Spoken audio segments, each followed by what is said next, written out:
Ni hao! Welcome to my mini vlog. May Christmas gatherings kami bukas ng mga kaibigan ko at maghahanap ako ngayon ng panregalo. Pasintabi na lang dun sa nagusot kong palda kasi pag uwi ko, galing night shift, nag-hotbath lang ako tapos nagbihis na ako ng pang-alis para iidlip na lang sana ako kahit konti para diretso alis na. Kaso yung alas 3 nagising, naging alas 5. Nadaanan ko nga tong sunset dito sa may tulay, napakaganda. Wala din naman masyadong store dito sa may tuna na pwedeng bilhan ng regalo. Tingin-tingin nga ako ng mga damit at saka ng jacket na pwedeng ibigay kaso nga lang wala talaga ako mapili. Baka kasi hindi magustuhan pag isinuot. Kaya sabi ko yung bagay na magiging remembrance na lang yung pipiliin kong pangregalo. Worth 500 nga pala yung usapan namin na pang exchange gift. Tapos sasamahan ko na lang siya ng Christmas card. Ako kasi talaga yung klase ng tao na talagang may effort pag magbibigay. Mas mahalaga kasi sa akin yung effort kaysa sa price ng kahit na anong bagay. Naalala ko tuloy nung sa una kong company dito sa may Taiwan, meron ako isang taong itinuring na parang kapatid talaga. Sobrang close namin dun sa trabaho tapos lagi din kami may gathering sa labas, nagkakainan, nagluluto. Kilala naman namin siya na medyo may pagka-ingkitera. Pero kung kailan naman ma-e-endo na kami dun sa trabaho namin at wala naman kaming balak mag-renew ng kontrata dahil lilipat naman kami ng ibang kumpanya, aba malaman-laman namin siya pa pala yung talagang naninira sa amin para masira kami. Maging pangit yung image namin dun sa company aalisan namin. Kaya sinabi ko talaga sa sarili ko, pag nakalipat ako ng ibang company, hindi na talaga ako makikipagkaibigan or makikisama sa kahit na anong grupo. Pero thank God,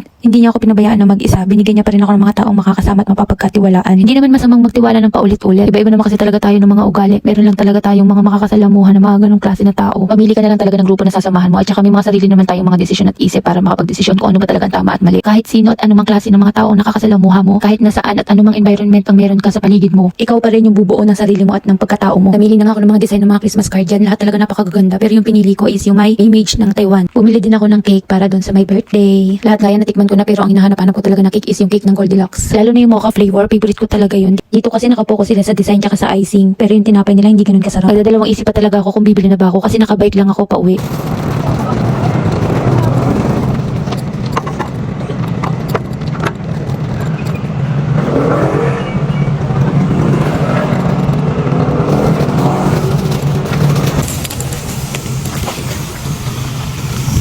Nakiri ko naman bitbitin dyan sa bike. Sobrang ohaw na nga din ako niyan kaya bumili na rin ako ng milk tea. Tapos napadaan na naman nga ako dito sa may lotohan. Sana talaga swertihin ako kasi tuwing napapadaan talaga ako dito napapataya ako. Yung number ng may birthday ulit yung tinayaan ko baka sakali manalo. Ay naku Lord, panalunin mo naman ako sa loto nang makauwi na ako sa mga anak ko. Kahit saan talagang raffle wala akong kaswerte-swerte pero sana naman palaro naman ako kahit isang beses lang.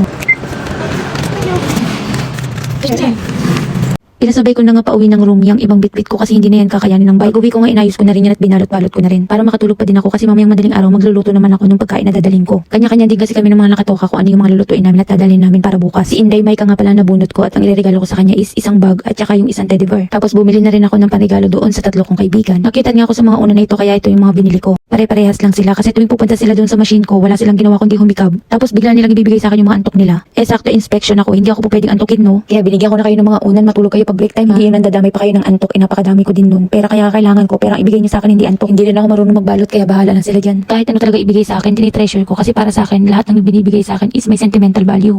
Yung effort pa lang kasi talaga na maisipan kang bigyan ng kahit na anong bagay, di ba? Nakaka-overwhelm na. After ko nga mabalot yung mga regalo ko, nag-ready naman ako ng mga Christmas card ko. Nag-concentrate talaga ako sa pagsusulat niya kasi gusto ko mula sa puso yung lahat ng isusulat ko dyan. Mag-alas 12 na nga ng gabi nang matapos ko yan tapos hanggang ngayon nagbo-voice over pa rin ako. Kaya sorry na guys kung boses pala ka na ako ha. Tapos pinipilit ko na lang din talagang gandahan yung sulat ko dyan kasi mapanglait tsaka mapangbuli yung mga kaibigan kong yun eh. Hindi matatalo, sasabay kahit anong puso, magkasama saan man patungo. Okay talaga ang barkada ko kung may problema ka. Nandito ang barkada, huwag kang mangangamba, di ka nag-iisa. Kami lahat ay hindi matatalo, sasabay kahit anong puso, magkasama saan man patungo. Okay talaga ang barkada ko, kami lahat ay hindi matatalo, sasabay kahit anong puso, magkasama saan man patungo. Okay talaga ang barkada ko. Barkada ko. Naalala ko talaga nung nag-aaral ako, hilig ko talagang gumawa ng mga ganito, lalo na yung magsulat sa stationery. Latan mo yung crush mo, tapos ikaw yung aamin na crush mo siya, tapos pasasagutin mo siya doon sa slam book na ginawa mo. Tapos pagbalik ng slam book mo, i-check mo kung sino yung crush ng crush mo, tapos magugulat ka nandun ka sa crush number 3, tapos kikiligin ka naman ng sobra. Nakakamiss talaga lumandi nung high school. Kaso naaalala ko, nasa highest section yung crush na crush ko talaga nung high school. Kaso bakit ba mga gangster yung mga nakakagusto sa akin nun? Ayan, natapos ko na nga yung mga pagsusulat at pagbabalot nitong mga Christmas card. Ididikit ko na nga lang ito doon sa mga regalo. Ay, natapos din. Sana magustuhan nila lahat to.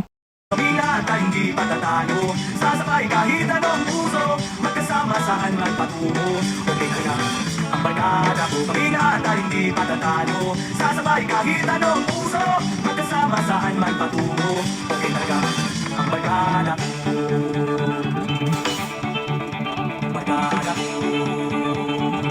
Hawla! I'm so excited! May costume nga pala kami bukas. Ito yun. Thank you for watching. Bye!